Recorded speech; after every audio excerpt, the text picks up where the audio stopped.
আনুপাতিক নির্বাচন কি? আনুপাতিক নির্বাচন বা আনুপাতিক প্রতিনিধিত্ব, প্রপোর্শনাল রিপ্রেজেন্টেশন, একটি নির্বাচনী পদ্ধতি যেখানে ভোটের আনুপাতিক হারে প্রার্থীদের বিজয় নিশ্চিত করা হয়। অর্থাৎ, কোন দল বা রাজনৈতিক জোট যত শতাংশ ভোট পাবে, সেই অনুপাতে তাদের সংসদে আসন বরাদ্দ করা হয়। এই পদ্ধতির মূল লক্ষ্য হল প্রতিটি ভোট যেন রাজনৈতিক ক্ষমতার বণ্টনে সঠিকভাবে প্রতিফলিত হয়। উদাহরণস্বরূপ, যদি কোনো দল 30% ভোট পায়, তাহলে সেই দল সংসদের প্রায় 30% আসন পাবে। এতে করে ছোট দলগুলোর জন্য প্রতিনিধি নির্বাচিত হওয়ার সুযোগ তৈরি হয়, ফলে রাজনীতিতে বৈচিত্র্য এবং ভারসাম্য রক্ষা হয়। কিভাবে কাজ করে? আনুপাতিক নির্বাচনে সাধারণত একটি বড় আকারের আসন ভিত্তিক এলাকা, যেমন একটি পুরো জেলা বা পুরো দেশ, একটি একক নির্বাচনী এলাকা হিসেবে বিবেচিত হয়। ভোটাররা তাদের পছন্দের রাজনৈতিক দলের পক্ষে ভোট দেন, এবং নির্বাচনের শেষে প্রতিটি দলের মোট ভোট শতাংশ অনুযায়ী তাদের আসন বরাদ্দ করা হয়। উদাহরণস্বরূপ, মোট আসন 100টি দল ক পেয়েছে 40% ভোট।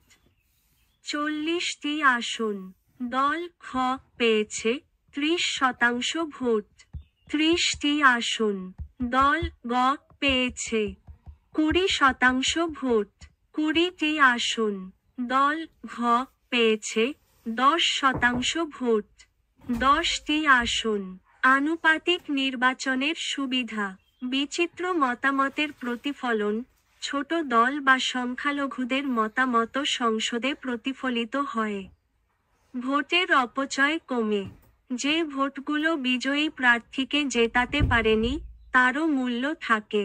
রাজনৈতিক ভারসাম্য বজায় থাকে, একক কোনো দলের অতিরিক্ত আধিপত্য প্রতিরোধ করা যায়। গণতান্ত্রিক প্রতিনিধিত্ব বৃদ্ধি, জনগণের বিভিন্ন অংশের মতামত সংসদে উঠে আসে।